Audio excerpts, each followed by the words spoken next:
I'm about determined Josh Bryant can make anybody a god. Maybe so. He's a good fucking coach, dude. Does not do things the same as the rest of us. Maybe we should all fucking take those on. I don't know what he does different, to be honest. Right off the cuff. Got to mention this man's name, so I guess y'all get to get prepared to take shots. The Joe? I would like to have an actual serious conversation with Joe about Josh Bryant's approach and principles. Yeah. Because they don't seem like speculating from outside. They don't seem too far off from one another. Right. But I don't really know. Like they both do a bunch of jump training. They both do, like, let's say, unorthodox methods to train in powerlifting. So, but I mean, they're also arguably have some of the strongest people right now. Yeah, I mean, I don't really keep up with Juggernaut anymore because I think most of theirs are drug tested. I feel like, at least since Brandon's done. Yeah, I feel like their bigger names are probably drug tested guys, but I also it kind of looks like they just went all in on AI and like don't actually coach anymore. They post videos on YouTube, but aside from that, that's all I've really seen. Their social media is pretty quiet, to be honest with you. It's like Chad made his app; he's getting paid from it. Yeah, he's like, I don't necessarily blame him. I mean, if I was getting paid for nothing, it's crazy how inhuman I thought Chad Wesley Smith and Brandon were, and they really were. Not taking anything away from them, but to have everything they've done be broken by people. In Brandon's case, 100 pounds lighter. Powerlifting's taken off in a weird way, just a meteoric way, to be completely honest with you. I think just more people. I mean, here's the thing: anytime anything gets more people involved, there's always going to be people. As the demographic grows, the talent grows. Yeah, exactly. Yeah.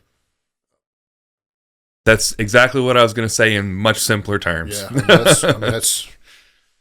that's the truth. More ex-athletes too. Yeah. I think we have more people that aren't just meatheads trying, and more people that are like athletically were legitimate or did before. Yeah, absolutely.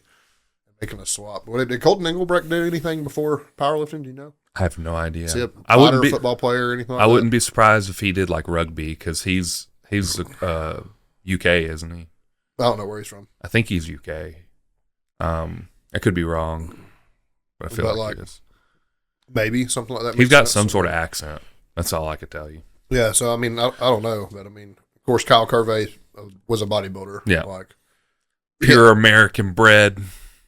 Yeah, I mean, like he's a perfect example that like the right kind of mass moves mass. Yeah, right? Like which he even as a bodybuilder, he always trained heavy. Like he was the young white Ronnie Coleman. Like, to be honest with you, like he did the crazy lifts. I mean, he didn't ignore the hypertrophy. Obviously, he wouldn't be as jacked and huge as he was. Super fucking jacked, dude. He's like, he used to be a 275. I think that was his first competition, was his 275, and he grew into 308 and just. Yeah, I can imagine his stage weight is probably, when he was in bodybuilding, was probably around the 240s. Wasn't it? Got that much. I mean, hell, I know. Probably somewhere around there. Stacks is walking around at 255, 260 right now, and his stage weight will be 217. Crazy. So. But also, Kyle Curvey is tall. I don't know how tall. I know he's tall. Chris Stacks is taller than I am. Is he? Yeah. I don't know how tall. That's a very large man. that's a big dude. Of course, he's in an older, much older division. I don't think he's at an open, but he's trying to get his pro card. It's a big dude. But I mean, those guys are going to make the transition better, man. That's all there is to it. Well, they also have like mind-body connection, mind-muscle. Yeah, exactly. That you still don't. I started this way, but you don't see CrossFitters moving over. And I think it's because they don't have the base of muscle that a bodybuilder or a football player or somebody who trains like for strength. Yeah, essentially. Yeah, exactly. Right. And CrossFitters might come at me. I mean, they're gonna say, we can do kip ups. We can do 100 kip ups. How many kip ups can you do? Fucking none, because I do pull ups. Tia Toomey, was on the Olympic weightlifting team. New Zealand, but I think the reason why she didn't get a podium is because CrossFit took away from her. Yeah, she didn't exclusively train weightlifting. Right. So Those guys don't make the transition. Myself included. Yeah. Don't fucking make it. No. I mean, probably done better than a lot of Ron them. started there, but you look at Ron's athletic background before that. Baseball. He was already an athlete before he was a CrossFitter, before he was a powerlifter. So, like, again, says something about the very start of your. I think it does say something about your start of your athletic career and like how you lifted. Your base of muscle before. See, I never lifted ever. I didn't start lifting until I was 18. I played a little bit of backyard football. I didn't even play like high school football. If I'd played high school football, I might would have been a little bit bigger. But that's my biggest regrets, having not played a sport when I was in school. I mean, Austin's training age is huge because started lifting weights at 12 or 13 because of football. So, right. I said, and he squandered it. You think so? Yeah, I mean, not really, but he spent a lot of time away from it, like several years, which cost him, significantly. Austin does a lot, though, kind of like Joey. I think Joey can total a lot more than Joey thinks he can. I think that's Joey's problem. Yeah. But, least amount of gear. Never a PED does. Still do what they do. Yeah, I mean, it's at the level that they do it and continue to get better is pretty. I mean, it's pretty nuts for both of them. But, yeah.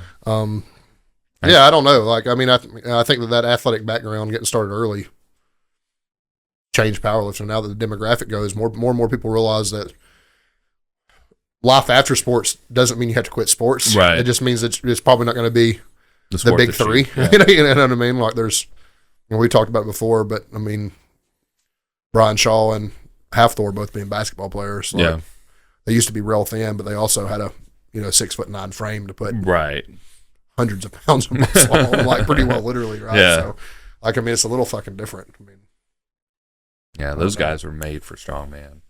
Like, I feel like the size of your hands determines what sport/position you should play. 100%. Yeah, I mean, that's the reason. Hand size is a big deal in the NFL, specifically when it comes to mostly quarterbacks and receivers. Yeah, being able to handle the ball well. Yeah, absolutely. Yeah. Handling balls. Got to handle them balls well. We're drinking old fashions again. Can you tell? Yellowstone whiskey.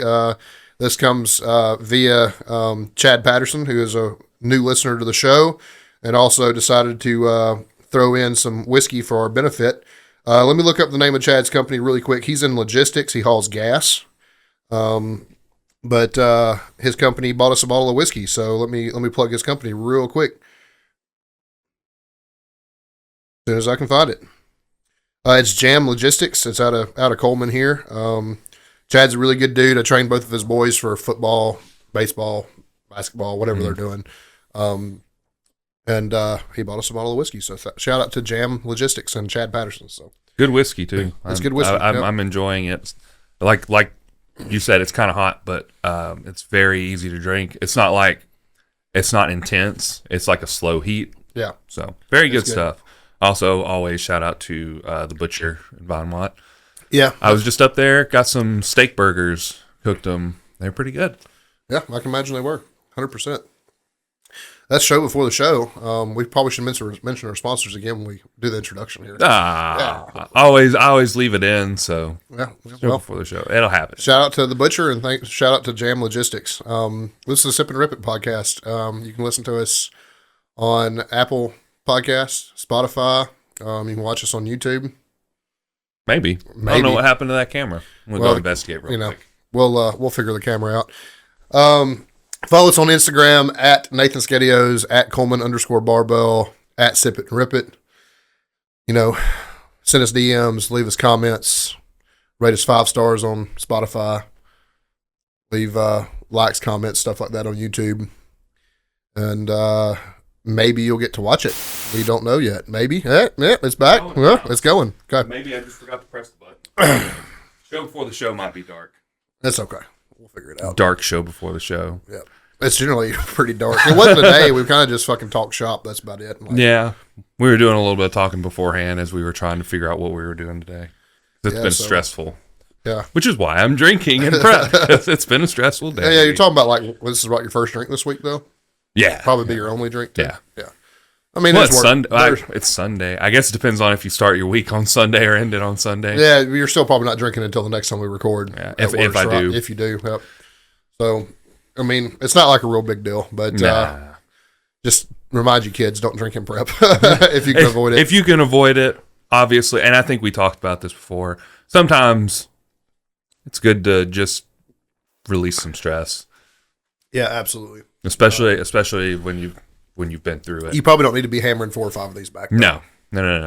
I forget how many Dr. Mike said was pretty tolerable for when it comes to hypertrophy. I want to say it was like 1 to 2 drinks a week. Yeah, the biggest thing is, it aromatizes testosterone. Yeah. So big problem.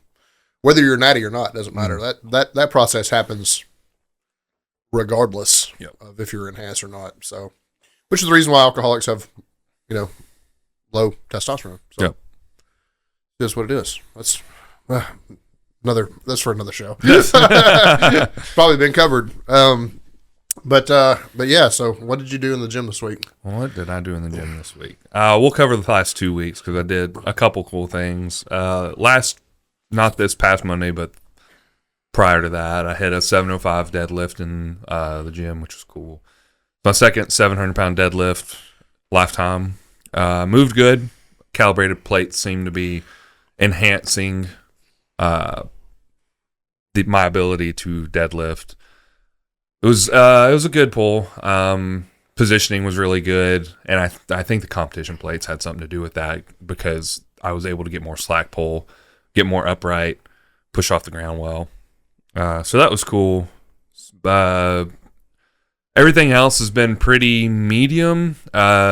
That deadlift week, I did not get into the gym much. I think I went 2 other days and just kind of did a roundabout catch-up workouts, basically, to try and cover as much as I could. This past week, low deadlift day. I don't even remember what it was. Not enough for me to remember. Maybe it was like 605 for a couple doubles, I think. Bench press was really low. It was like 345 for triples. That's because I have a big bench press tomorrow. And I had a 555 squat. Not my best, not my worst. I kind of took the middle of the road because I felt pretty crummy going in, but moved okay, so not going to complain too much. About 20 to 30 pounds off what I'm hoping to end on, so not terrible. That's been my week. Pretty. I mean, nothing. It's just prep. I hit these big numbers. I do some accessory work. Nothing incredibly interesting, I guess. Especially when the prep is nearly identical to last prep. I'm kind of just going through the motions in hopes that when I go to regionals, I actually hit the numbers that I was expecting to hit at nationals. So. Yeah, gotta make up for being sick and me and you talked about this. I still think that you were sick going in. It didn't really show itself until the night after. Well, I think the recomp was bad too. And I'm going to be much more focused on my recomp this time, and I think it's going to make the biggest difference. I'm also doing an actual water cut because instead of walking in to where was it at? I've already forgotten. St. Louis. I was walking into St. Louis at 240-ish to weigh in. I'm walking around right now because I was about 240-ish. I'm 250, 253. So I'm going to have to water cut down. So I'm going to do the full water cut and then the full recomp. So I think it's going to make a difference.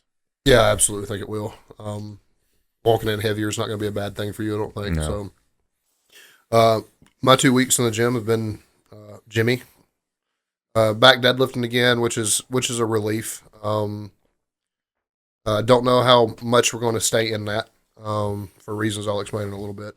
Bench press is gone, but hasn't gone well, I'll say. Definitely. I got the work done, so it is what it is. Some of it's attitude based. Come in with a flat attitude, get pissed off because the first set was hard, and then absolutely fucking yoke the next 2 sets because I'm pissed off about the first one. Yep. Shit like that. Deadlifts aren't impressive because I'm coming off the lat injury, so it's basically just light deadlifts with a slow eccentric. So mess around with mixed grip, hook grip, straps, anything I can to kind of make that right moment or more tolerable, not necessarily easier. I fucking hate straps. That much. I pull better without them. I don't like the time it takes to sit down, and I don't like having to be bent over to pull them, and I feel like it takes away from the way I brace and pulling power. But we're doing it basically to protect the lats. So just have you tried grips instead of straps?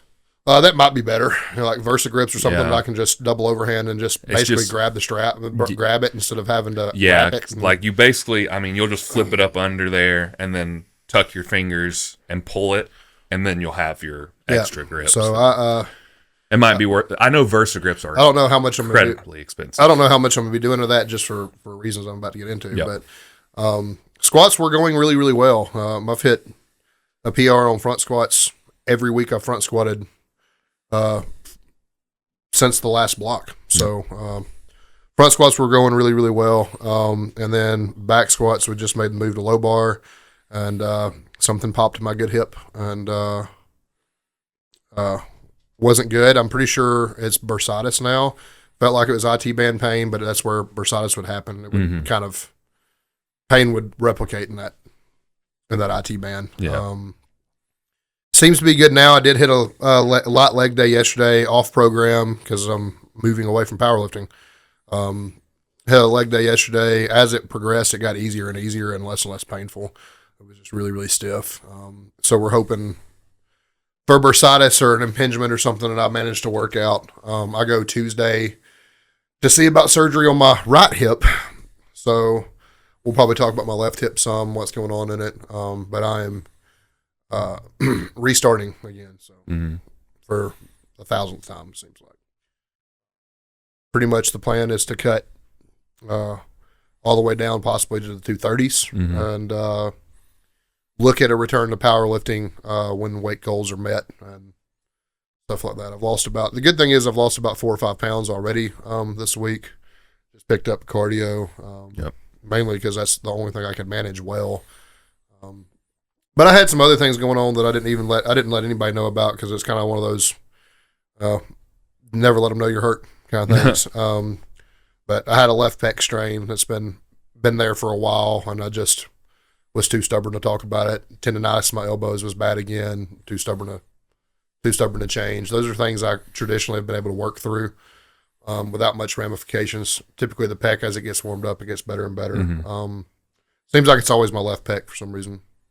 Right shoulder, left pec. Right shoulder, left pec. And I had an accident in the gym on floor presses. My spotter, for her sake, she'll remain nameless, was watching me, but she was watching the opposite hand, and I missed the rack, and it caused me to kind of get jammed up my elbow and my shoulder really bad.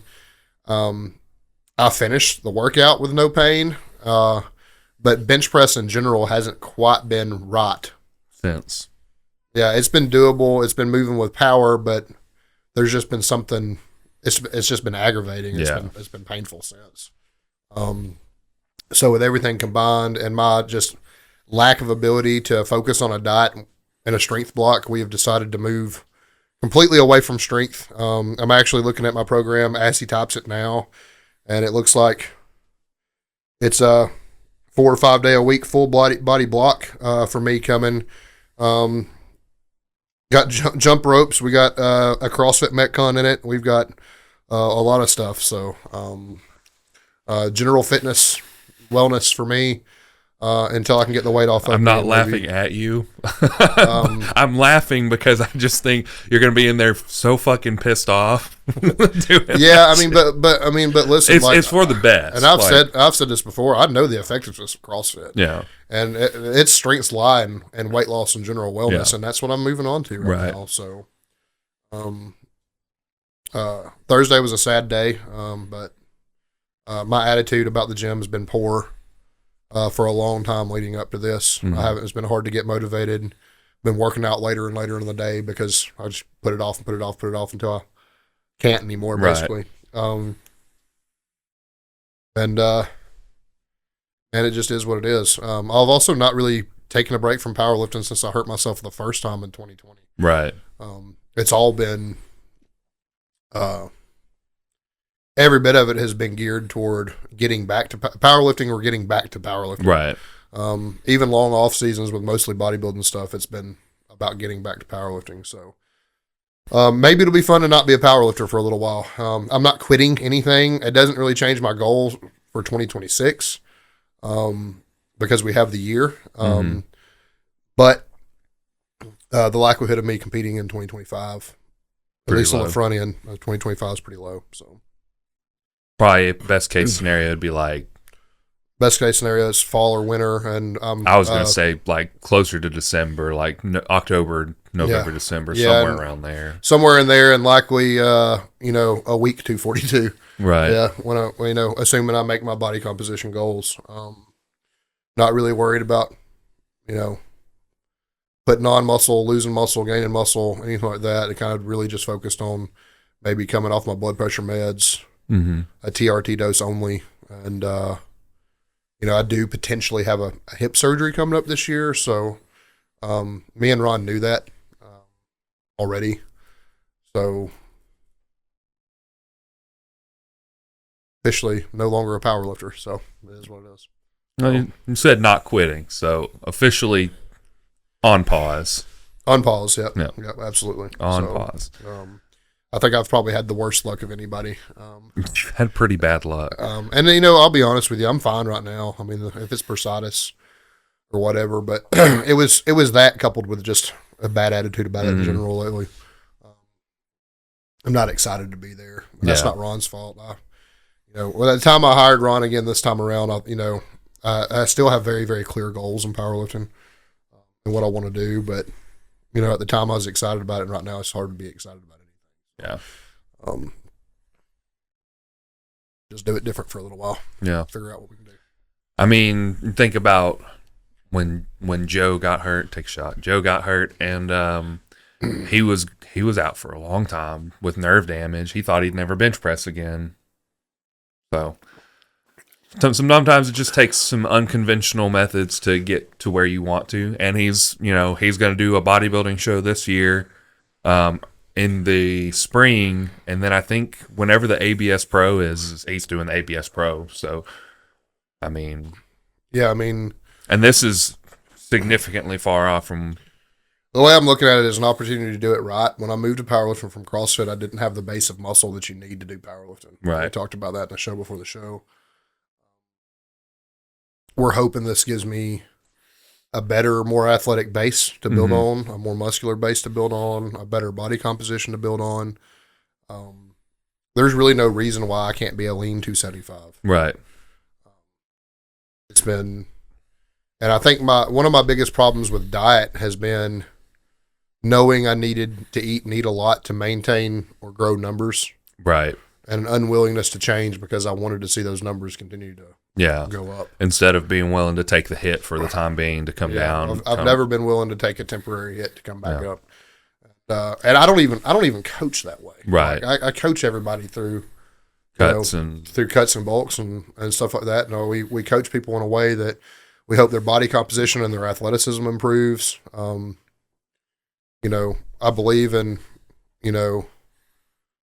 we've set a 10% cut and an 11 or 12% bulk because that's the way I kind of coach it, and hopefully people, every time somebody comes back to the weight they were at, they were a little leaner and a little bit more muscular than they were before, and I've never done that with myself. So right, happy that it's out of my hands. I'm happy that Ron's helping me with it. I don't necessarily, I struggle with disappointing people. I don't necessarily, I think I disappointed Ron this time. But I also kind of would like to be hungry for it again. And right now, I don't care if I bench press 500 tomorrow or if I bench press 225. Right. I really don't give a fuck.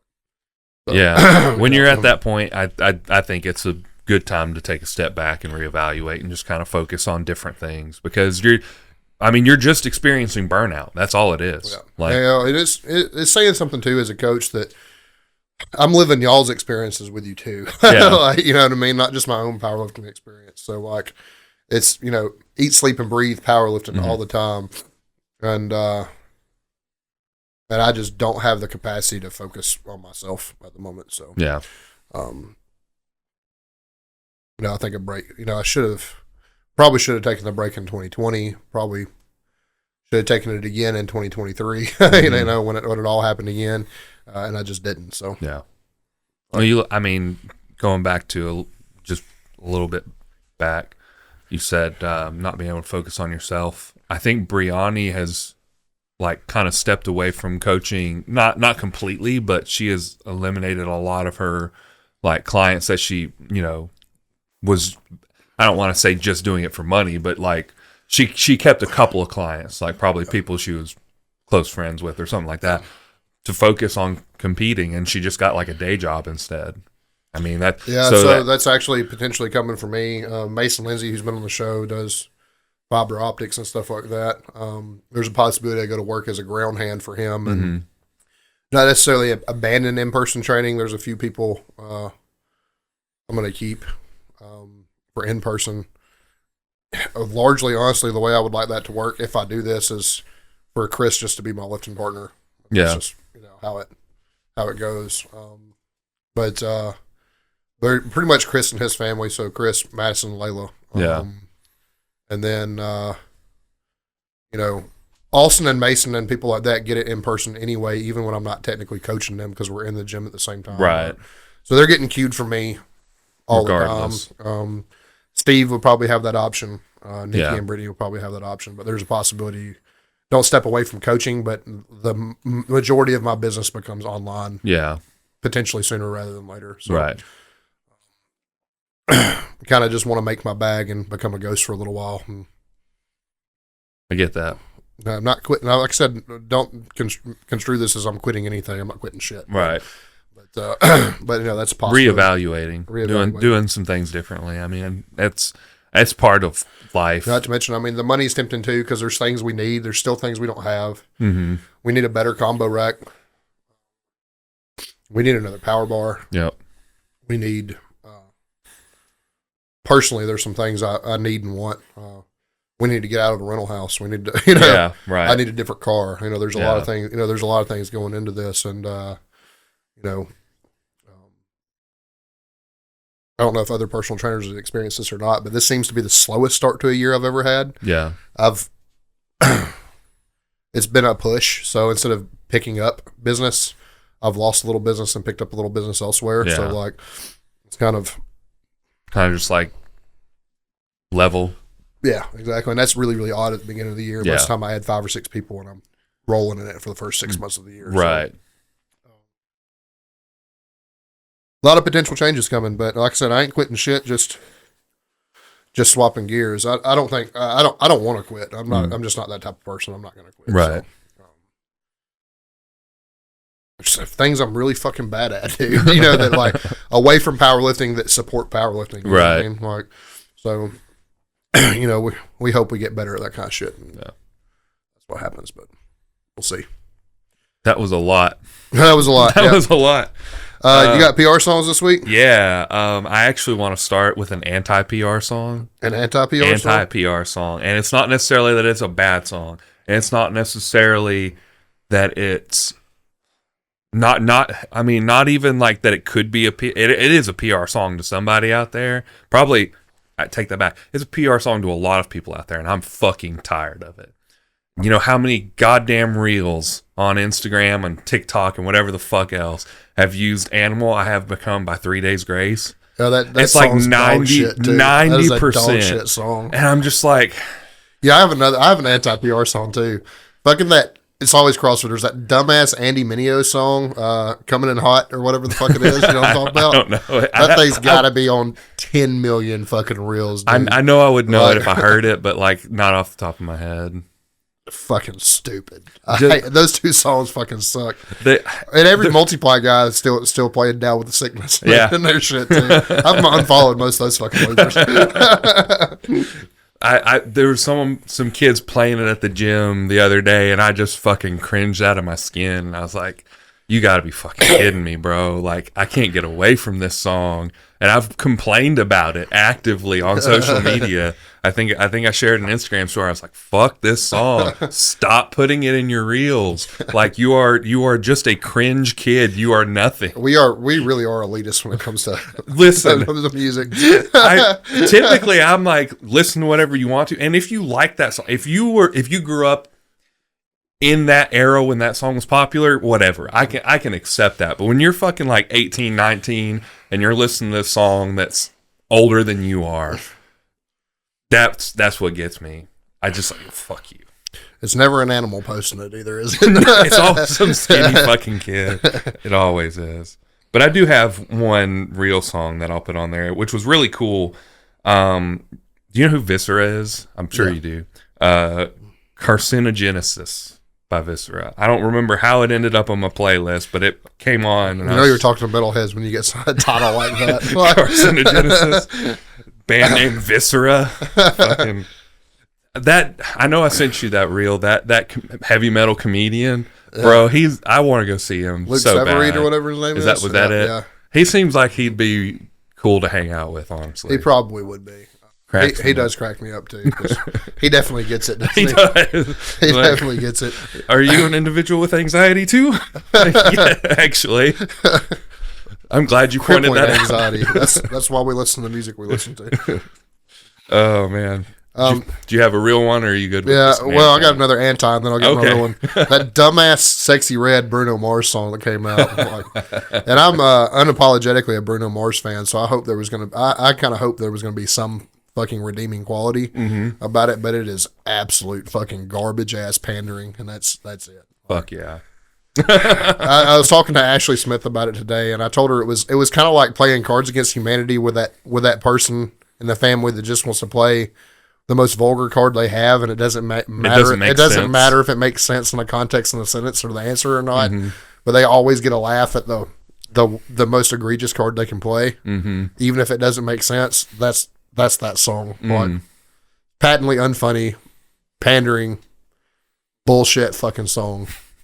And that guy does so much good stuff. Like all this Silk Sonic shit he did with Anderson .Paak and a lot of his, his solo shit, so fucking good. Great band.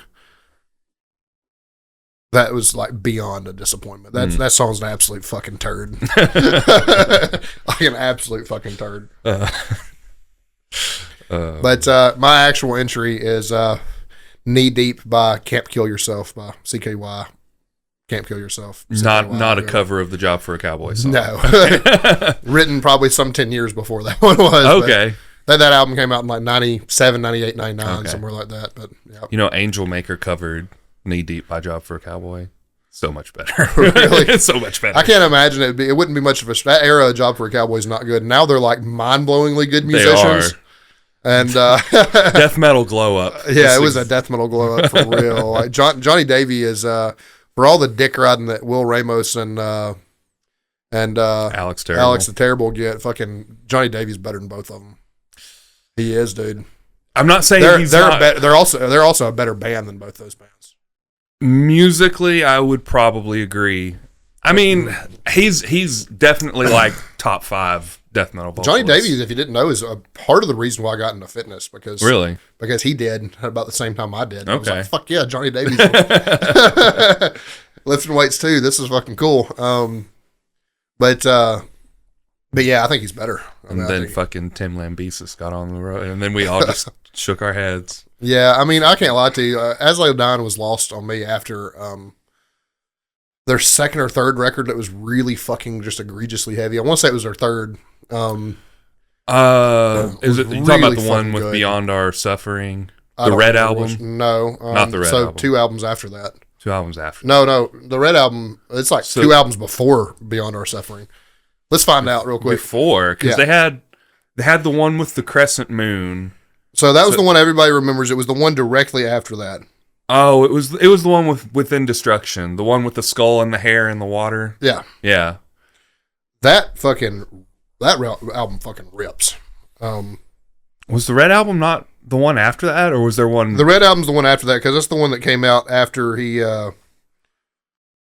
The Powerless Rise is what you're talking about. I'm talking about An Ocean Between Us. It came out in 2007. Yeah, An Ocean Between Us. The Crescent Moon came out in 2005. The Shadows Are Security. Yeah.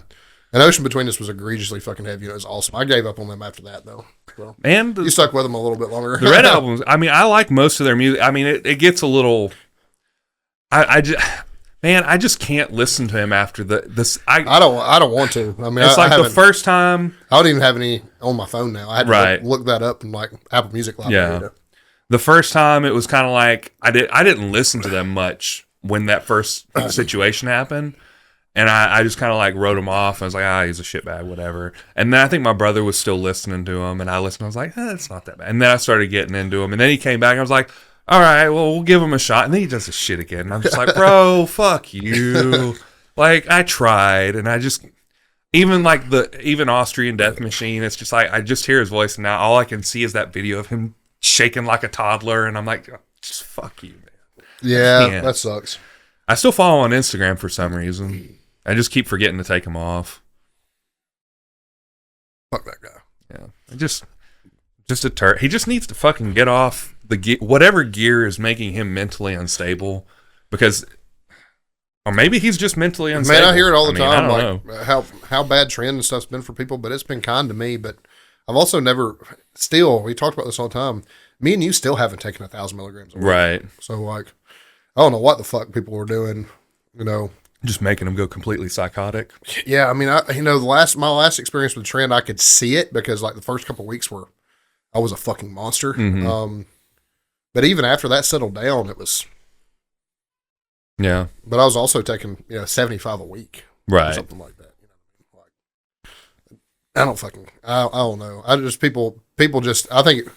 People that already can't handle their shit, it's going to make them handle their shit even worse. Oh yeah, that's the thing. I've always said that about steroids. It's not going to turn you an asshole. If you're an asshole at any capacity, it's just going to express that more. Yeah. Because I shared this video and it was like explaining what it does based on gorillas. Yeah, because there was like the hierarchy does not change. Like even if you pump this.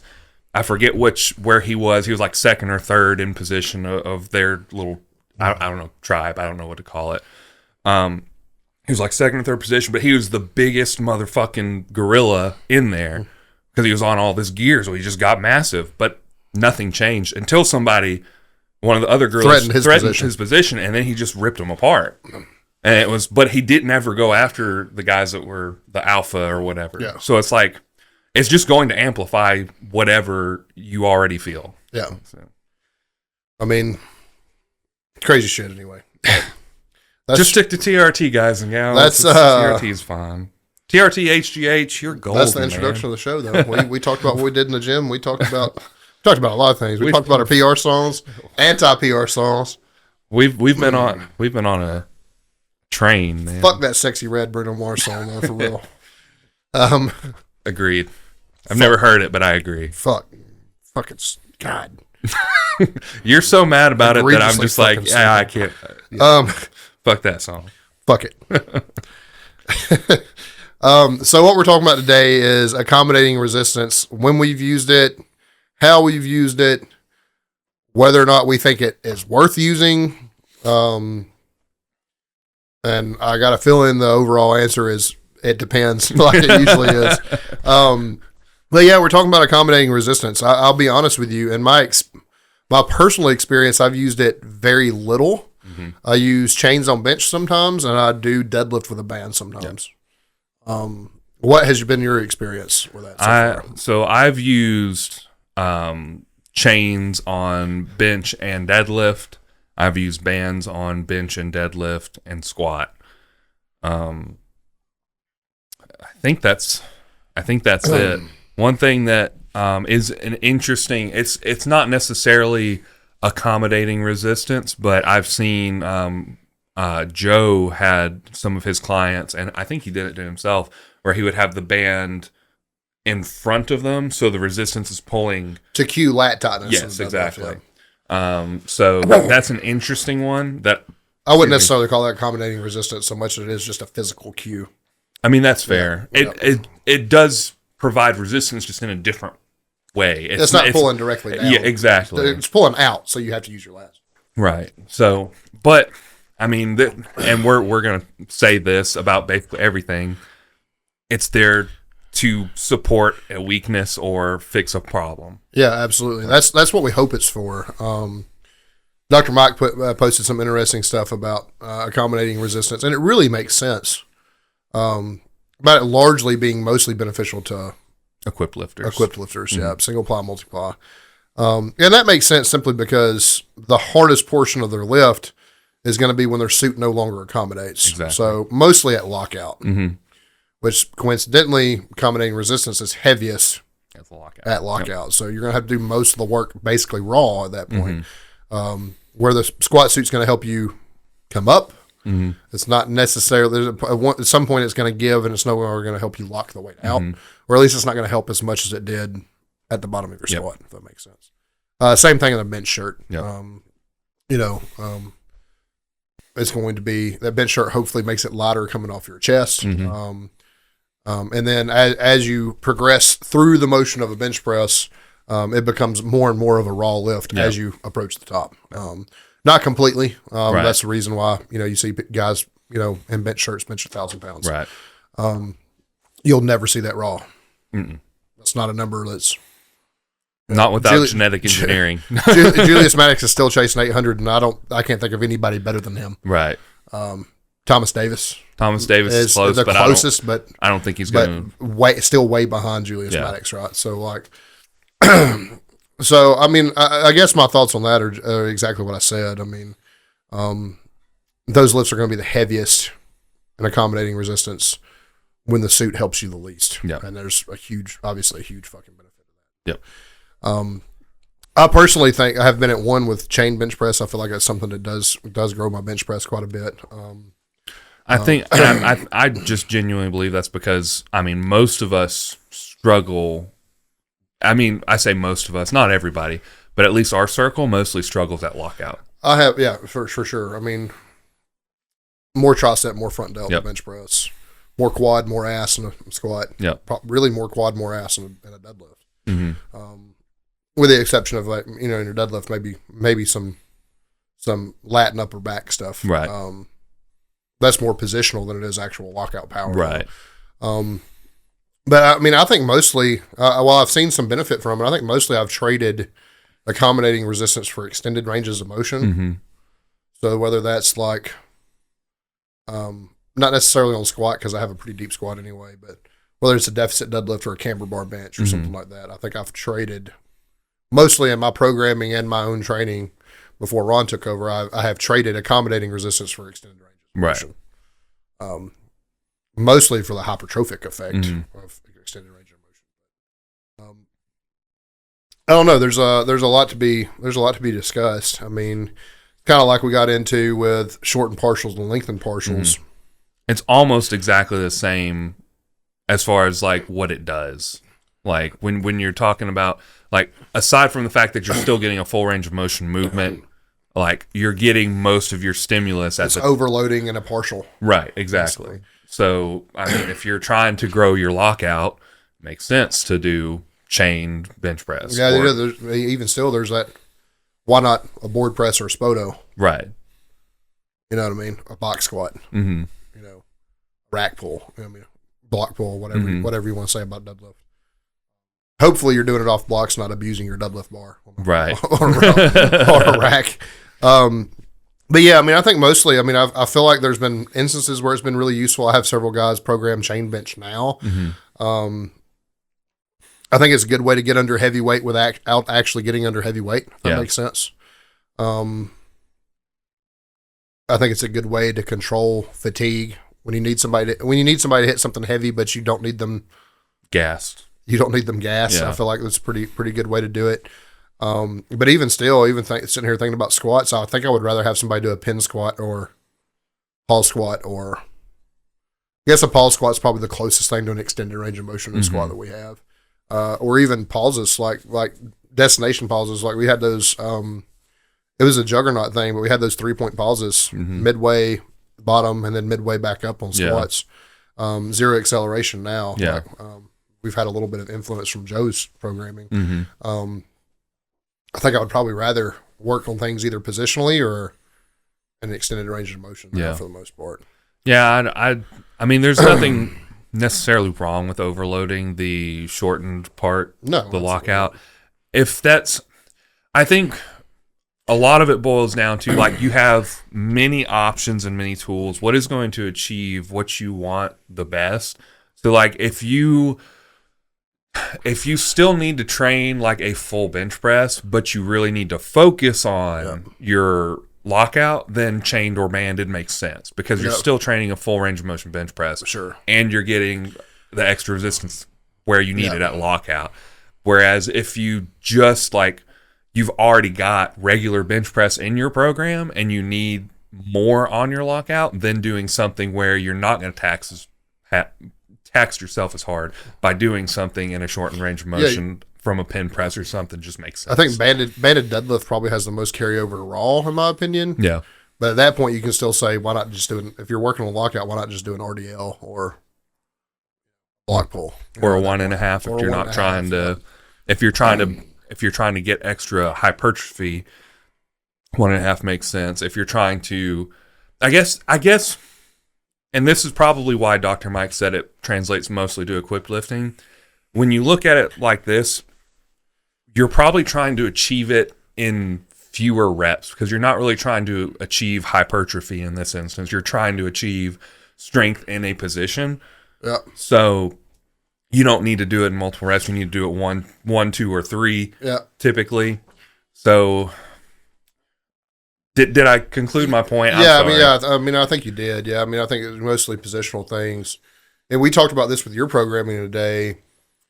As you get better, there becomes more of a sport-specific need. So typically, not necessarily in hypertrophic blocks, and if you're a good distance out, this doesn't necessarily have to be the case, but typically, like when you're in prep, say 12 to 16 weeks out, the better you are, the more sport-specific training really needs to be. Yeah. Like, the less we need egregiously varied variations, like a slow eccentric could work, pause squats, pause bench if you're struggling with pause. Absolutely, intentionally long pause bench,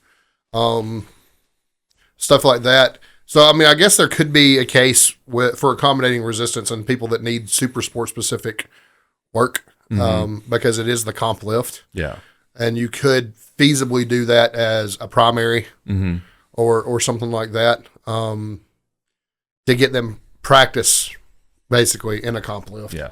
But even the managing fatigue thing though is kind of shoddy. I mean, just because I don't know if you've ever bench pressed in a chain, it is oppressive on your shoulders. Yeah. So like, while it's not, the CNS fatigue's not as demanding because you're obviously not going to hit a maximal lift in chains. There is just a wear and tear about chains in particular. Bands maybe a little less so. But there's just a wear and tear about chains that I'm not sure is beneficial to run as a primary. Right. You know what I mean? Like, you definitely could probably lean more toward bands than I would anything like that. But yeah, I think bands make it smoother because when you think about chains, I mean, each link is coming up at a time. When they come down, it's like, it's one. It's not a smooth transition of weight. It's one chain after another. Yeah. So that's probably why it's so taxing. Yeah, I mean, it's incredibly oppressive on your shoulders and stuff like that. No, on chain squats, incredibly oppressive on your hips. Mm-hmm. Kind of makes me think maybe I ought to utilize those a little bit. But yeah, I mean, so like even the fatigue thing is kind of, most of us. I would say if you have a gym total of like 1,500 plus, most of us like probably aren't deadlifting more than once a week. If we do, it's like probably an extreme variation on. Like for me, like I deadlift twice a week, but one of them's trap bar. Right. You're probably not getting 2 comp deadlifts in a week. Right. Being realistic. So like my only problem with deadlift is like, where do you put it? Right. I mean, as a coach, I know where to put it, but at the same time, like this person could just be working an RDL on their squat day and just a fucking heavy ass deadlift on their deadlift day. Right. And we could bypass this altogether. I mean, but so I guess I struggle with placement versus return on investment versus in general fatigue. Right. Like, I mean, I'm not saying that they're useless, but I personally don't use them anymore. I've not programmed them for myself or for Desi. I haven't seen a need for them when we could train things to in our accessory work to hit these specific arguably like accommodating resistance in your accessory work could be better. Like I've seen bodybuilders band a bicep curl. Could be really, really beneficial. Joe had me do banded bicep curls. I've had, you see people dip in chains. You see, mostly with chains on dips, it's just a convenient way to weight them. Yeah. You're probably not going to get the real accommodating factor because they're probably not touching the floor on right. Dip, but like, I feel like I see more use for it now in accessory work than I do, in comp lifts. And I think there's part of it is I think that Westside, for better or worse, had such a fucking influence on Conjugate in general, has such a fucking chokehold to this day on powerlifting, even on raw powerlifting, that we just take the things that they did and say, "Oh, this will work for me." Right. It's not necessarily that it doesn't. Like you said, the answer almost always is it depends. Yeah. But I feel like as I talk through this conversation, I think I was prepared to defend it a little bit more than I am. For everything I can think to do accommodating resistance wise, I can think of another variation or an accessory work that would make it obsolete. Right. So, and like I said, I think it just boils down to, do you need it to be your primary movement? Like, that could be scheduling wise. Like, you don't have time to do more than 2 presses a week or something, or whatever, 2 deadlifts a week, whatever it may be, or the fatigue, is too much for you to handle or whatever. So you have to put it at this to train a full deadlift plus to get your lockout better or whatever. But at the end of the day, like Dr. Mike said, this was done by equipped lifters for equipped lifters. Yeah. If you're an equipped lifter, you should be doing these things. You should be practicing. Yeah, you absolutely should be. Yeah. If you're a raw lifter, do you need to? Maybe not. There are other things you can do. That raw lifters that aren't you and Austin, aren't on you and Austin's level. So basically, my guys that don't total 1,700 plus, I feel like we get more out of just making them more muscular in general than we do on focusing on weak points, stuff like that. Most people's weak point on bench press can be fixed by a bigger chest and a bigger tricep. Right. We don't really have to have something special. Keep benching. I'm going to make your triceps bigger. Right. Like, if you got a problem at lockout, like, we'll fucking fix it, son. Don't worry about it. Like, so like general fitness coming up. Right. Is the best thing for people with, like, say, a sub 400 dots. So there's a couple of little caveats I would point out, and one is not necessarily a lifter that is opposed to gaining more muscle, but wants to stay in a certain weight class, right? So your frame can only, and I'm talking like smaller guys. Yeah. This is typically like natty guys, not going to really try and go up a weight class or anything. We'll just say like an 82.5, fairly small frame. Putting more muscle on them and getting them outside of their range, like, would that be beneficial? What if they want to stay in there? Then what do you do? Like, you have to do something to train their CNS, because your CNS is the primary driver of strength. Sure. So what do you do? Like, sure. Yeah. I mean, I think we can sit here and make a lot of cases for a lot of it. I mean, and then you get into sport specific purposes that aren't powerlifting, and then it becomes interesting, right? Like, accommodating resistance, like a banded squat, for instance, like could and should theoretically improve jumping power, because most of the time you're not going to squat ass to ankles to jump. Right. Like, most of the time it's a dip in the hip and knee and go. Right? It's quick. Angle. You know what I mean?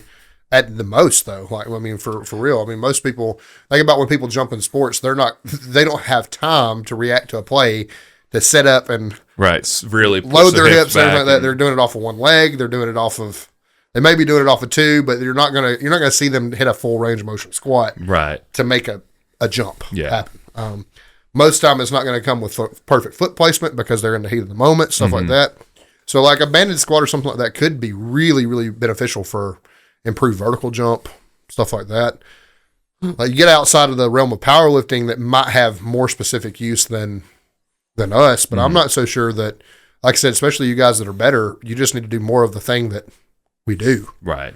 Think about it. I hate to use this as an example, because AI is AI and it lacks the human element, and it definitely lacks the ability to actually relate experiences and stuff like that. It lacks AI, like program like Juggernaut lacks practicality in a sense. But you think about it, the better lifter you are, the more volume you get on your. Because I'm using AI because this is just the dummy thing to do when it comes to MRV and how you handle this. The better you are, the more direct work on the competition lift you will get from Juggernaut. From something like Juggernaut, or Shaco Gold or whatever the fuck you use. What is it? Proven? What's John Hack and Andy Wong's? I can't remember. But these AI programs, like they're automatically, if you're more experienced, they're automatically going to skew your volume toward competition. Right. So that's because y'all need more sports specific training. But like, there's only so much space for this stuff too. You work on a 4-day work week. Yeah. That's all you got. That's fine with me. But that's like less than ideal in off season to me. You know what I mean? Like I really like 5 days in off season for clients if they can do it. You can get strong. You have on 3 and 4 days a week. You don't have to have 5. But still, like, so you're talking about an already scant amount of time where you can do these things, like, and we do want to grow a squat, bench, and deadlift. So where do you fucking put it? Right. You know what I mean? Like, I just don't know that you would. I mean, that definitely. So there's definitely if you do train conjugate-ish, like maybe Zach Rodriguez does. Yeah. I think as much credence as he would like, he probably wouldn't argue with me. As much as influence as they've probably had on him, what he does is not exactly conjugate. Right. I think he's even said as much, right? Maybe on speed and dynamic work days, have some accommodating resistance. Maybe that, Yeah. If your program deadlifts are at 50 or 60%, you probably want a hard lockout makes sense. Then. Yeah. Like, make lockout harder, like, maybe that's some things, but I'm really struggling as we get to this conversation to justify using accommodating resistance often as an all-power lifter.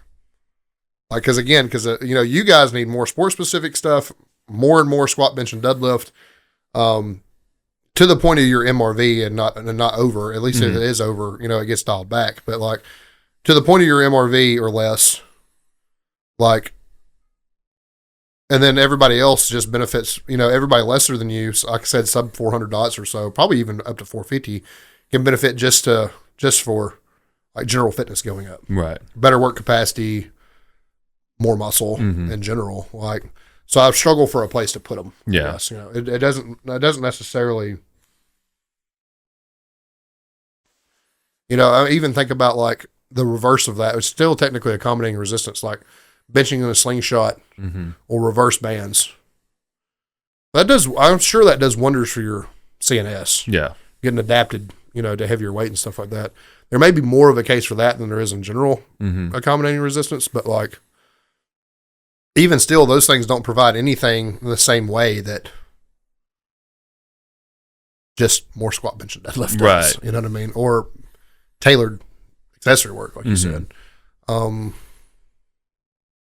If you're using a reverse band or a slingshot on bench press, you're probably not hitting it you're probably not hitting a hypertrophic set. Right. It's probably 1 to 3 reps. Yeah. Right? Like, at that point, like the only reason you're handling it is for CNS development. So I think it was Ben Pollock that used incline reverse band bench press, and he did it as a warm up to get his chest more work and relieve some shoulder stress. This tracks. I mean, so I did that for a little while. I was actually going to bring that up. It was the reverse resistance, basically, because that does make sense for certain aspects of, like I said, warming up. If you have a shoulder injury and you're trying to work through it, a slingshot, to me, more so than the overloading, it's good for training positionally where you need to be, because makes you tuck your elbows. Makes you tuck your elbows. It gets it out of your shoulders. For people who really, really struggle with flaring their elbows out and stuff like that, it's going to be helpful, just because you can't get into a bad position in a slingshot. It is designed to make you bench in the position that you're supposed to. Right. So, I mean, that makes sense to me. Doing it with squats with reverse bands, I think I've done that a few times. Not the worst thing ever, but it does feel weird. And I don't necessarily care for it personally. There might be some use for it. I couldn't think of one. Yeah, I'm not saying it's just completely useless. But I am saying that there's a million other things you could do. Not to mention it's laborious to set up. Yes. Chains aren't, but like chains are easy, but bands are difficult to set up, especially if you don't have an Elite FTS rack that has band hangers on it, and are made for banded bench press. Again, that's a Multiply company. Yep. They cater to Multiply lifters. It's not super, super great for time in the gym alone. Like that alone, like kind of makes it like. It's like, is it worth your time? Like that's a genuine real question. I struggle to say no, but I also struggle to say yes. Yeah. I mean, if your coach plans you for it, I guess you should take the time to do it. But could you talk to your coach and be like, "Can I do something?" Think about how many we see Zach squat on a lot of different bars. He's on the fucking Transformer SSB bar. He's on the SSB bar. He's on fucking the cambered bar, spider bar, camber bar, whatever the fuck you call it. You have all these variations that he's doing without having to put a chain on it or a band on it. Right. Those things are arguably better. They're going to force better position. Yeah. Too. I mean, not that a band necessarily doesn't, but there's a reason we use an SSB or a front squat or any bar variation is because it's going to force an upright chest. If you fucking tip over in a SSB or a front squat, you're going to eat shit. Yep. That's all, if you have to keep your chest up. I mean, that's the reason why we do these things. So even still, thinking about anything that an accommodating resistance could do, I can even think about bars that are better. Yeah. Talk about extended range of motion. We're talking about maybe moving you to a camber bar as your primary press. Mm-hmm. I mean, it's an extended range of motion, better hypertrophic value. It keeps your CNS in check because you're a 455 pound presser. You're not pressing 455 pounds on that camber bar. No, I used 2 plates and I got a huge pump from 2 plates. Exactly. So. And how egregiously easy is 2 plates on a regular bar? Right. Super easy. So much that you're a good enough presser. There's probably no discernible difference between 1 and 2. Not really. So I mean, some days, but not really. But mostly 2's just. It's just a warm up. How many reps are we talking? We talking 8 to 10. There's no difference. We're talking 20 to 30. There's a difference. Yeah, absolutely. That's kind of. But in the context of your warm up, your actual workout. Yeah, it's like. When's the last time you hit 2 plates in an actual workout? That wasn't just off season and dicking off and just saying how many times you could hit for. Exactly. There's no. I do not keep that number. Well, I actually do because I had that bench off with Austin. Yeah. But that's not a number that I even give a fuck about. Right. It's 225. How many times I hit 225 is fucking irrelevant. How many times can I hit 315? How many times can I hit 4 or 5? Yeah. But and I understand those numbers differ. From person to person. Yeah. I mean, depending on your weight class, the 225 could be fucking oppressive. Yeah. But. In your experience level, not even just weight class, but you talk about things like this and accommodating resistance, and I think it's just, I'm kind of led to say that it's just one of those fucking leftover West Side fucking gimmicks. Yeah. That just never went away. I mean, I'm thinking about the times I've used accommodating resistance with a coach, and I can tell you exactly fucking never. So Brandon never had you do from Izzy, Brandon, and now Ron. The only like even close to West Side style variation I've ever gotten from a coach is Ron had me close grip to a 2-board the first time I was with him, and it was literally more than likely just to put a little pump in my triceps and to keep me from benching something stupid on my secondary press day. Yeah. Just to basically keep me in check and keep fatigue managed. Yeah. Like, really. Like, so, like, that's the only time I've had a professional like myself program me anything even remotely close. Yeah. I may have hit, I feel like maybe with Brandon, I hit a block or two in a slingshot. Yeah. I may have done that with Ron, but I don't think I did. I definitely haven't this time around with Ron. I know I haven't used my slingshot in 2 years. Even going back further, with in the box programming, Juggernaut, Shaco, stuff like that. Shaco would have you bench press in chains, but I can't remember the last time I had like professional help where I was actually prescribed accommodating resistance. Yeah. Maybe it's a dying tactic. I mean, that's why people just don't use it anymore because there are better options. Or maybe the science there's definitely suggests that it's not. There's less taxing options for sure. Yeah. Like, so I'd be kind of curious to see. I don't know the numbers on this, but like I made the case that maybe it's less taxing on your CNS to be in a chain or a band versus dead weight. But like I said, the weight's so oppressive in a chain, especially on certain joints, that like, is it really though? So like, I don't have data for that in front of me, but I'd be hard pressed to say that like something like that is actually better than just dead weight. I'd be curious to see what the difference would be in doing. I mean, if we're talking like a scientific study, they would probably do like 2 days of chained pressing and then 1 day of full pressing and 1 day of like partials, right? Like from a board or something, because that's essentially what you're trying to do with a chain press. So I'd be curious to see like what comes that. Can you achieve the same thing with a board?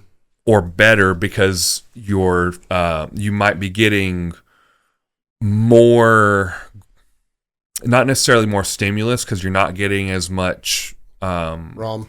Yeah, your range of motion isn't the same, but you would be practicing specifically that spot as opposed to practicing the full lift with accommodating resistance on the top end. Sure. I'd be curious to see what that looks like, what that study would show. Sure. I don't know. I still think there's definitely places, medical reasons, maybe to load, to have some accommodating resistance. If you just can't handle dead weight at certain portions of the lift, maybe it has more value. Said when it comes to training lockout, I can think about 1,000 different things to do. Right. Potentially better than that. But I mean, I know that there's a time and place for it, and hell, I've used it. But like I said, I'm finding it hard now in conversation to find a place where you would put it. Yeah, or where it's how it's better than something else. You know what I mean? I mean, referring back to, I've said it twice now, but what you said, Dr. Mike, it's a tactic for equipped powerlifters. I mean, it makes so much sense for an equipped powerlifter to use these types of movements. Yeah. It just may not be the best for raw lifters or bodybuilders or some other type. I definitely don't know that there's any redeeming hypertrophic value. Right. When you could, if you got we have 25-pound chains. Mm-hmm. So if you load 275 on the bar and put the chains on, it's 325 at the top. Mm-hmm. Okay. At that point, I'm more inclined to just program a 295-pound bench press. Right. Split difference. Mm-hmm. you know what I mean? Like, yeah. 295 to 300, like,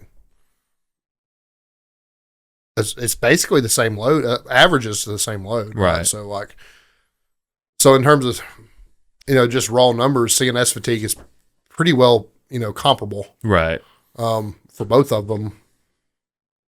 295 is more sport specific. Mm-hmm. Like you're still getting getting more hypertrophic value out of it. You're getting the sport specificity, the practice. You're not like if you were to do a Spoto press, you're not going to limit yourself to only this portion of the lift. Like it makes sense to me. Well, even think about the partials, even if the partials that we do, right? So what comes to mind first, like a pin press or a pin squat, one of the values of both of those things isn't just working a weak point. It's carrying tightness through the whole lift. Like, so if you've ever done an Anderson press, some people call it, or a pin press, the temptation the first time you do it is when it touches the pins is to relax and your back comes undone. And now all of a sudden, because you feel the weight physically come off of you. So the temptation to just like relax and get out of position is very, very strong in a pin press or a pin squat. Like, because your body automatically says, your instincts automatically says, this weight is off of me. Yeah. Like, so like positionally, even like training position, training just being a better power lifter, I still see more benefit in something like that. Right. Like you don't get that type of, like physical feedback from accommodating resistance. Like a pin press will tell you, well, maybe I'm getting loose at the bottom of my bench press. Like maybe this is a problem. Like to maintain position in something like that is very, very difficult, and it just reinforces something that's so sport specific to us. And maintaining good position through an entire lift and stuff like that. I struggle. Like I said, I'm struggling more and more to find a place for accommodating resistance and a raw lifter. Yeah, I don't think I have any problems or doubts about its efficacy and equipped lifting. Yeah. Yep. I'm pretty much in agreement with that because there's just other options. There are better things that you could spend your time on, in my opinion. If you just like doing those things, that's fine. If that's the way you train, that's fine. I don't have any necessary. I think we've both said this. No problems with you doing it. If you like some of it's fucking fun. I mean, like a chain bench is fun. Everybody likes the way it looks. Like it looks cool. I mean, it does. It just kind of looks cool. I mean, so I get it, but in the same vein, like, could you be doing things different that could be better for you? Maybe. I mean, or maybe not. Maybe what you're doing is perfectly fine. And we've said this before. There's 100 different ways to skin a cat. Like you can. Yeah, I mean the best program is the one you can stick to. Yep. I still believe in that. So I'm not just outwardly just dumping on it because hell, I've used it plenty. But rarely when I'm programming a client of any skill level, rarely ever does accommodating resistance spring to mind. Spring to mind as an option to get them through something. Right. Like, just talking about the bench press again. Well, they're sticking at the midpoint. Well, they need more triceps, so just give them more triceps. Extra accessory work, harder accessory work. Give them, close grip bench press. It's going to work their triceps. Like, there's just a million options. There's so many different things you can do. So if it's a time thing, that's more of where I can see putting it in. You don't have enough time to do all this stuff, so you got to focus really on, like, you can do, let's say you're really, really, really strapped for time. You can do 3 exercises, maybe 4 a day. I can see why you would want to do banded or chain because potentially taking the place of an accessory lift. Yeah. Like you get your full range of motion bench press, you get extra resistance at the top, you get more out of your triceps, you work on your sticking point, you get a lot in one movement. Whereas, like, if you have the time to do other things, it might be better to do other things. Obviously, without overextending, the more you can do, the more you can recover from, the better you're going to be. Yeah, I think I keep going back to, like, in general fatigue, and maybe you're right about that. And if you only got time for 3 or 4 exercises, maybe it has more redeeming quality. Mm-hmm. As things become more sport specific, maybe it has some redeeming quality in that you're getting a sport specific ish movement. And again, you're getting to trim off some accessory work that frankly probably don't need, at that point. But I don't think I have anybody I don't think I have anybody that's to the point yet where accommodating resistance is going to just take the place of something else. I would look at guys like. How long did Jawan go without even training accessory movements? Exactly. Like he literally just did squat, bench, and dead for a long time and got really good. Look at guys like I don't know if I've ever seen Jamal Browner unless it was for fun, deadlifting with chains or bands or anything. He may have never done it before. I'm trying to think about the last time I saw it was a different sport, but the last time I saw a strongman do something other than a squat. Yeah, Brian Shaw. That was in Mike's video, yep. Right? But again, those guys are allowed to use squat briefs. So it makes sense. In competition. So, like, it could make sense for them, but even still, that's still the only they almost all deadlift in deadlift suits. So, yep. But I can't think of the last time I saw Thor Brian deadlift with accommodating resistance. Right. They don't bench press enough or often enough to recall. But I don't think I've ever seen them do an overhead press with it or anything like that either. So, it just brings up a kind of just a question mark about the efficacy about it in lifting in general. Yeah. But especially for raw lifters, I guess, How many raw lifters do you see doing it? That are well coached? Yeah. None. Right. I think that tells you most of what you need to know. Like I said, I use it on bench press occasionally. Yeah. The only two examples I have right now, I have a couple of guys in chains on a bench press, and then I have one guy about to start one time a week in a slingshot. Mm-hmm. And so, that's the end. And I'll be honest, what's happening with Joey in the slingshot is he gets 3 singles, and then all his hypertrophy work is based off of a percentage of the slingshot singles. Right. So, the majority of his work is still... It's still raw. Just with the plates. Yeah, I think that I think it's an interesting conversation. I would like to know more from other coaches. Yeah. First 2 people that come to mind, first 3 come to mind are Richard, Ron, and Zach. Yeah. I know Ron just did some banded deadlifts. I think that I'm not going to speak out of turn. Don't quote me on this, but I think that may have had more to deal with, his recovery from an injury. I believe that's what he said, but I could be wrong. To help him manage load and stuff like that. Which again, I said earlier, that probably medical need is probably one of the biggest potential reasons for maybe some accommodating resistance. But I'd like to know how often y'all use it. If you do, when you do, stuff like that. But I really can't sit here and tell you the best raw lifters, even in the state. Yeah. Let alone at a national and international level, where I see them doing banded or accommodating stuff very often. Like I said, Joe's banded deadlift, but it was banded out front to cue lat tightness. Mm-hmm. Maybe the only raw coach, big name raw coach I know using something like that. Yeah. But again, it's still not accommodating resistance in the same sense that we're really talking about. Right. It's basically just a physical cue at that point. So wouldn't be much different than squatting in a hip circle. Yeah. Pretty well, literally the same thing. Basically the same idea. Yeah, it's just creating tension where you have to put yourself into position to, correct where you would be going otherwise. Yeah.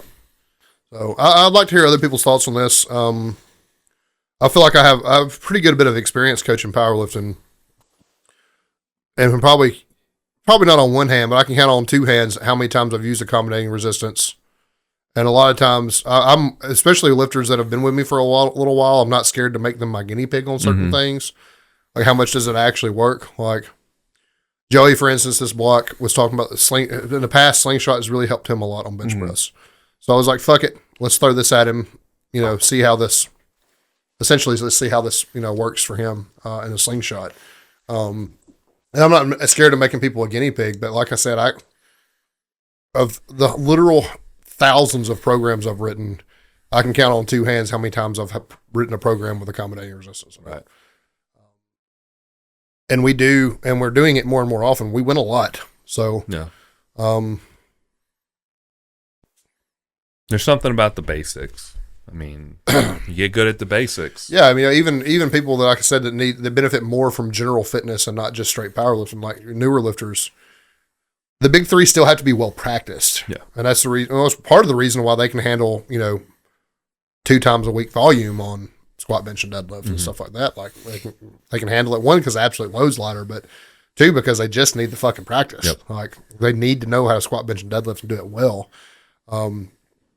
So, that there is something to do. There's very few things that volume can't overcome and the right accessory work can't overcome. And both those things do, in my mind, are better than accommodating resistance. Right. So it depends. It does depend. It depends. No.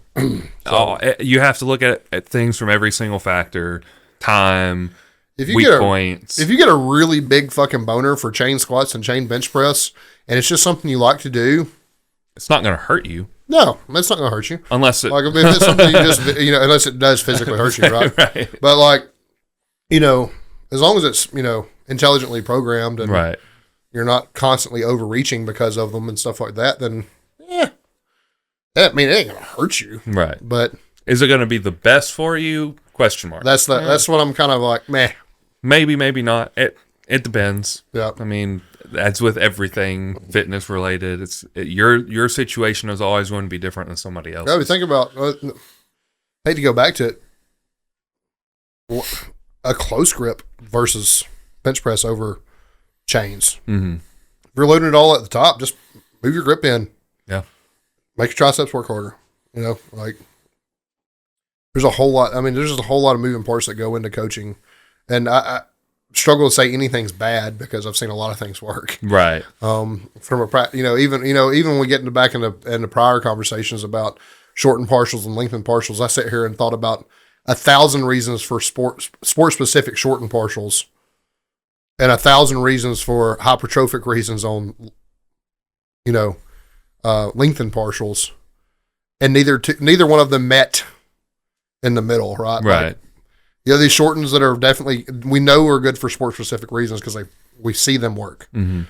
They're shit for hypertrophy. And then you have this thing over here in a lengthened partial that's like maybe arguably better than a full range of motion for hypertrophy, but has little to no sport specific purpose. Right. I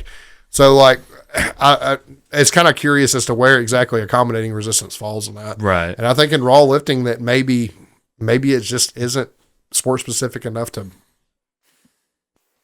really make a focus out of it, I guess from a secondary, even from a secondary standpoint, you could just do something different. Yeah, let's see this. What's the point of a secondary lift? So like you have back squat and SSB squat.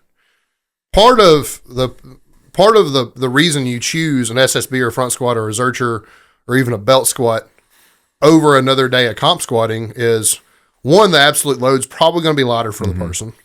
So there's less CNS fatigue. And two, you're getting to practice a sport-specific movement under a lighter load. Mm-hmm. Three, it's probably addressing some type of weakness you have in your competition. Yeah. But so, number one, basically, it doesn't need to be taxing CNS-wise. It addresses a specific need in your squat, bench, or deadlift. And then what was the fucking third one? Left it already. Fatigue. We got fatigue and sport specific purpose and practice. That's the three things. That's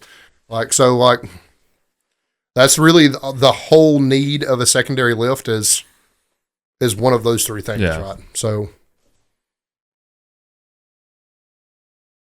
it's addressing the need, it's getting you sport specific practice, and it's addressing a weakness. Yeah.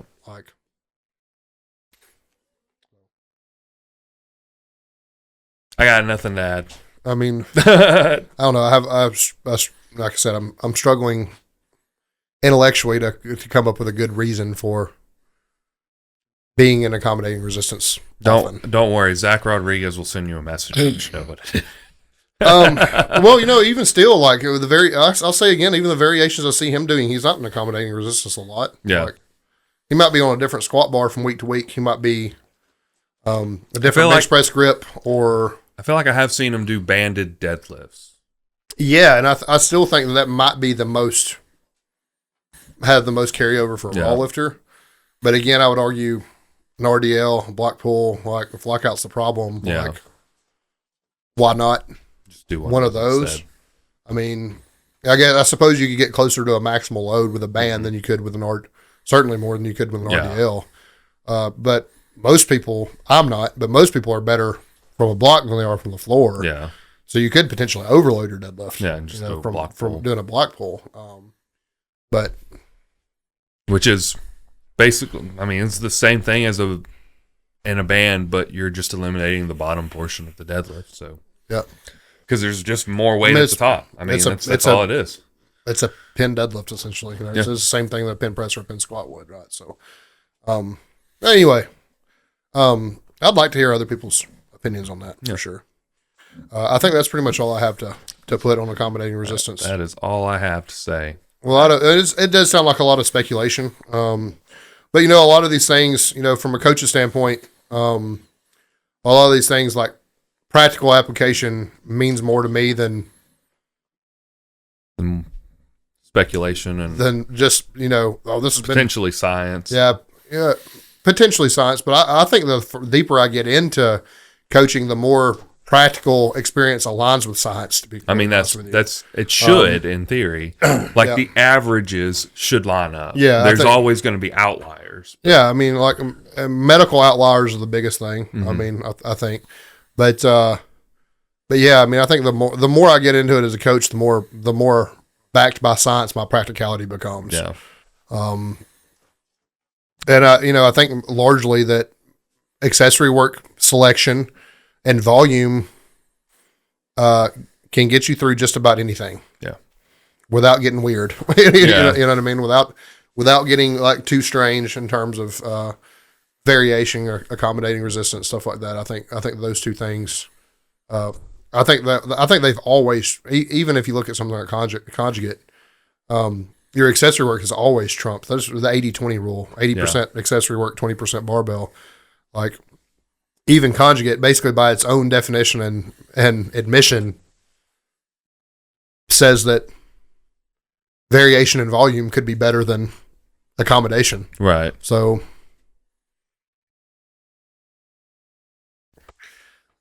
we're shrugging our shoulders. For everyone listening. It's just a really, really interesting topic because one, I think it'll be, it could be somewhat polarizing. Yeah. But two, there's just a million different fucking ways to do this. I mean, too. So I mean, there's so many applications, so many ways there's a lot of ways to skin a cat, man. Like we talked about it.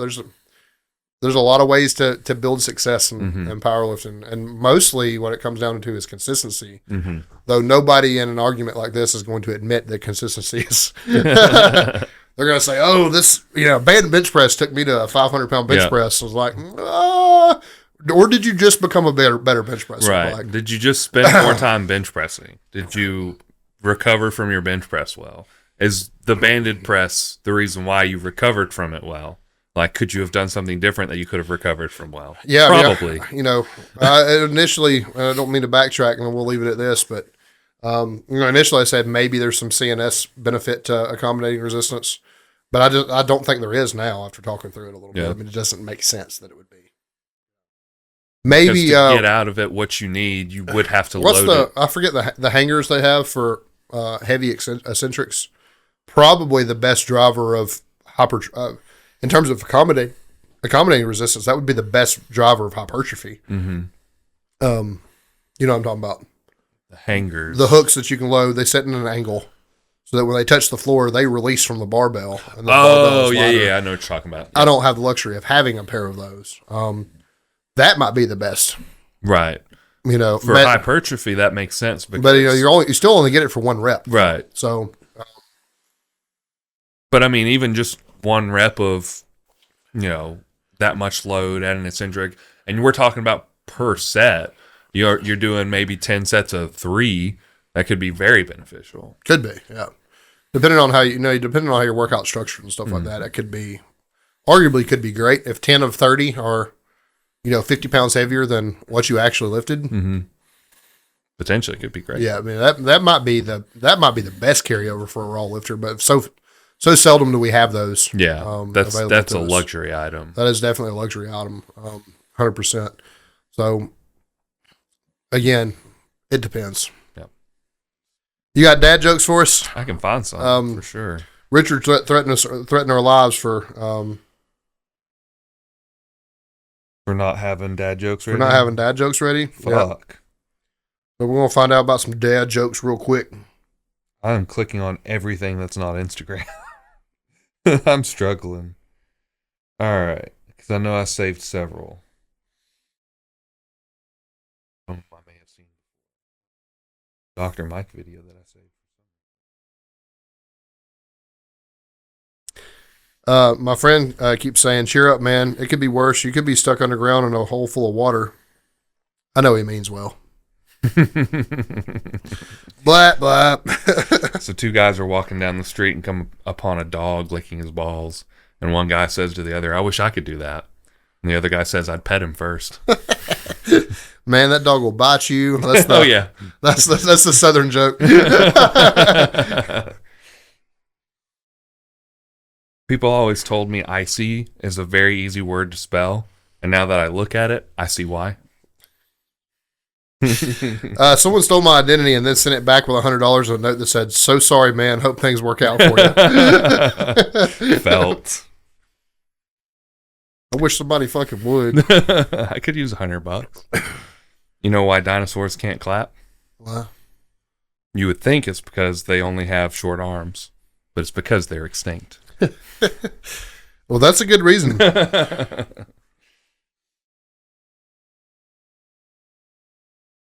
Man. What's the difference between wallpaper and toilet paper? What? Well, he's cracked. He's pre-cracked up about this. So I have to read this. I was hoping you were going to say something, but you didn't say it. So the first guy says, "What's the difference between wallpaper and toilet paper?" And the second guy says, "I don't know." First guy says, "Gross." Oh. I called up my landlord and said, "Hey, I got a leak in my sink." He said, "Go ahead. I'm not judging." I think that's been I think that's a redo, isn't it? I think it is. You know what the worst vegetable to have on a ship is? What? A leak. Fuck. I was thinking you were going to get that one right off the cuff. Wasn't as obvious as it probably should have been. Oh, man. My girlfriend's cell phone service sucks. 8 days ago, she said we're breaking up. The call ended, and it's gone straight to voicemail ever since. Damn. Poor guy. Man went to a beach that he hasn't been to in years. Long time no see. Cop walked up to me and said, "Hey, man, I'm looking for a guy with one eye." And I said, "You'd find him a lot quicker if you used both eyes." I knew that's where I was going. As soon as you know why the computer got sick? Why? It left a window open. God damn it. Oh, man. Cake. I was arrested for drinking battery acid, but I wasn't charged. That's it for me. I met a girl who runs a battery kiosk at the park. She sells seashells by the seesaw.